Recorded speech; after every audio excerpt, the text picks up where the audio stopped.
नमस्कार फ्रेंड्स, तर कसे आहात तुम्ही सर्व? तुमचं माझ्या उर्वी मराठी सॉंग्स या चॅनलवर खूप खूप स्वागत आहे. आणि आज मी माझ्या चॅनलवर तुम्हाला कोबी मंचुरियनची रेसिपी शेअर करणार आहे. तर आपण नेहमीच स्ट्रीट फूड खायला जातो तेव्हा आपण कोबी मंचुरियन नक्कीच खातो. सगळ्यांनाच आवडतं, चायनीज प्रकार आहे आणि त्यात आणखीन कोबी म्हटल्यावर थोडा हेल्दीही आहे. आणि तेच जर आपण घरच्या घरी बनवलं तर किती छान ना. घरामध्ये मुलं असतात तर सर्वांनाच कोबी मंचुरियन खूप आवडतं. पण कधी कधी काय होतं, थोडीशी भाजी चिवट होते किंवा थोडंसं असं कडक अशी होते. पण आपल्याला कुरकुरीत पाहिजे भाजी, तर ती कशी बनवायची, त्याचं काही प्रमाण, कशा पद्धतीने बनवायची, तर ती रेसिपी आज मी तुमच्यासोबत शेअर करणार आहे. तर चला.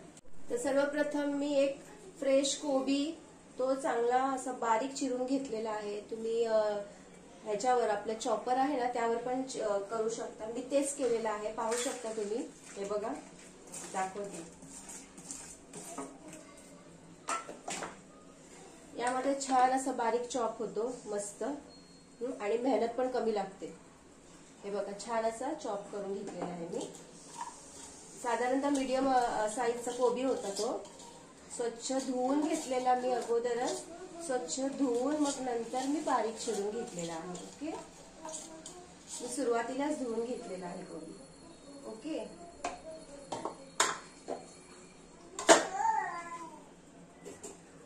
पाहू शकता, मस्त असं बारीक चिरलेला कोबी घेतलेला आहे.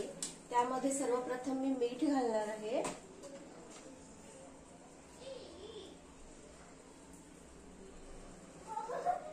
म्हणजे आपल्याला नंतर ना समजेल की आपण जेव्हा मैदा आणि कॉर्नफ्लोअर घालणार ना तेव्हा आपल्याला साधारणतः किती पाणी घालायचं याचा अंदाज मिळेल. कारण मिठालाही पाणी सुटतं. ते आता मीठ घातल्यानंतर मी असं छान असं मिसळून घेणार.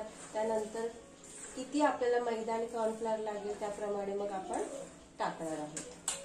हे छान असं चिरून घ्यायचं आहे.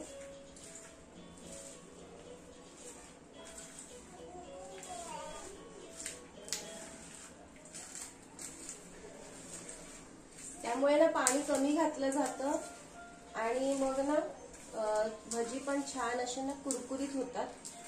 बरोबर प्रमाणामध्ये आपला मैदा कॉर्नफ्लोअर पडला की मग आपले भजी सुद्धा मस्त असे कुरकुरीत होतात. आता इथे लागणारं साहित्य तुम्हाला दाखवते मी.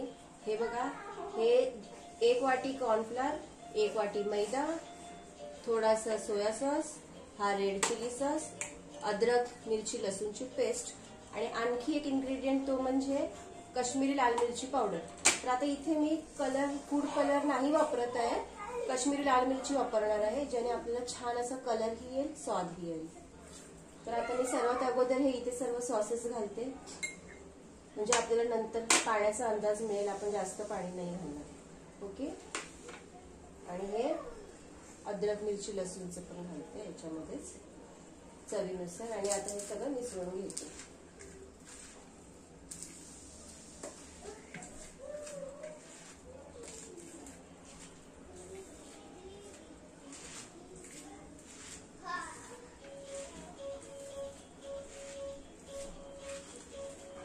हे बघा, हे मिसळून घेतलेलं आहे मी. आता यामध्ये मी घालणार आहे कॉर्नफ्लोअर आणि मैदा.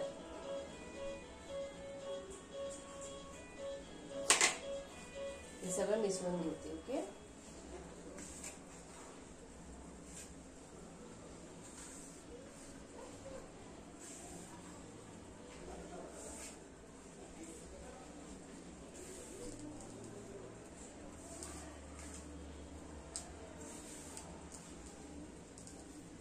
छान असं मिक्स करून घ्यायचं आहे.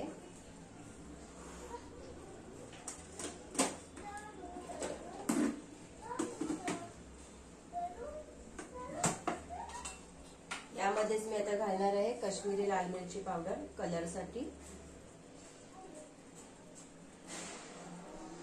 जास्त तिखट पण होणार नाही आणि आपल्याला मस्त असा कलर येईल, त्यामुळे थोडी जास्त घालते मी. हे बघा, एवढी मी घातलेली आहे. ओके, आता हे छान असं मिक्स करून घेते.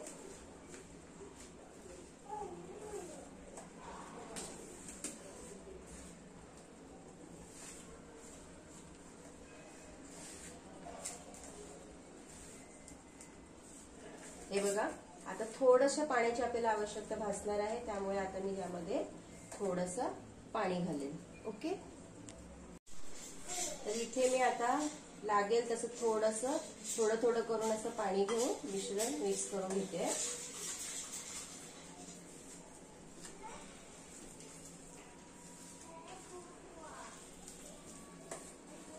हे बघा, काश्मीरी लाल मिरचीमुळे कलर ही सुरेख आलेला आहे. आपल्याला वेगळा फूड कलर घालायची काही एक गरज नाही. जितकं हेल्दी होऊ शकेल आपण हेल्दी बनवण्याचा प्रयत्न करू. पाहू शकता, हे बघा, मी एक अगदी थोडंसं पाणी घातलेलं आहे. पाण्याची गरजच नाही भासली, कारण त्यामध्ये आपण सॉसेस घातलेले आहेत, chilli sauce, soya sauce. Okay, आणि कोबीलाही पाणी सुटलेलं आहे मीठ घालून. मी जेव्हा ते मिक्स केलं ना तेव्हा त्याला एक स्वतःचं पाणी सुटलेलं आहे. पाहू शकता तुम्ही, हे आपलं मिश्रण रेडी आहे. हे बघा, मस्त असं रेडी आहे. मीठ वगैरे मी सुरुवातीला घालून मस्त छान असं रेडी केलेलं आहे. तर ह्याचे छोटे छोटे बॉल्स आता किंवा डायरेक्ट तेलामध्येही बनवू शकता, तेलामध्ये सोडू शकता तुम्ही. हे बघा, झालेलं आहे. चला, तर आता आपण तेल गरम करायला ठेवूया आणि फ्राय करायला घेऊया. हे बघा, छान क्रंची होत आहेत, मस्त असे कुरकुरीत होत आहेत आपले भजी. वाव,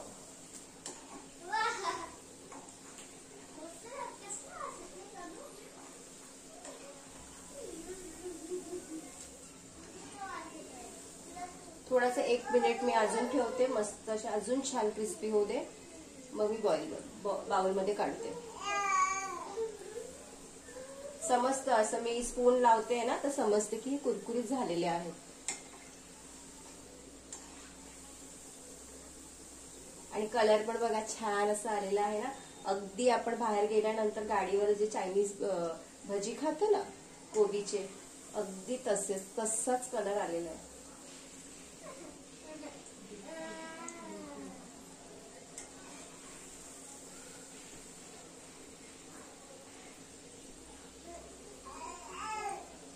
हाय फ्लेमवर मी मस्त अशी आता कुरकुरीत करते. जास्त पण काळसर नाही होऊ द्यायचे, नाही तर ते कडवट लागतात. त्यामुळे आता या स्टेजला मी हे काढते आहे. गॅस थोडासा आता मीडियम करून. ही आहे इथे शेजवान चटणी.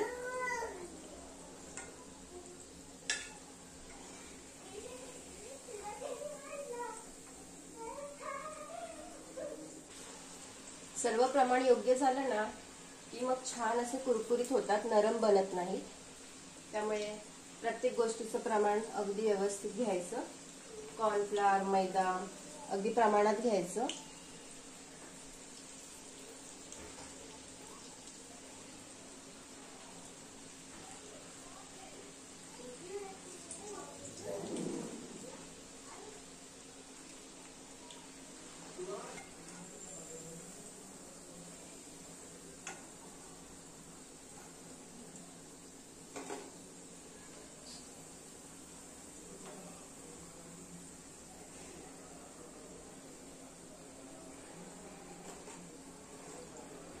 तर फ्रेंड्स, हे बघा, माझे मंचुरियन रेडी आहेत. ही शेजवान चटणी आणि त्यासोबत हे कुरकुरीत असे कोबी मंचुरियन. कशी वाटली तुम्हाला माझी आजची ही रेसिपी? तर नक्की ट्राय करा. मी काही टिप्स दिलेल्या आहेत तर त्या नक्की फॉलो करा. बघा, तुमचे कोबी मंचुरियन अगदी स्ट्रीट फूडवर मिळतात ना, अगदी तसेच होतील. अगदी बाहेर तुमची मुलं बाहेर जाणारच नाहीत गाडीवर खायला, घरीच बनवायला सांगतील तुम्हाला. तर चला, बाय बाय. भेटूया आपल्या पुढच्या व्हिडिओमध्ये एका नवीन रेसिपी सोबत. तोपर्यंतसाठी बाय बाय, टेक केअर.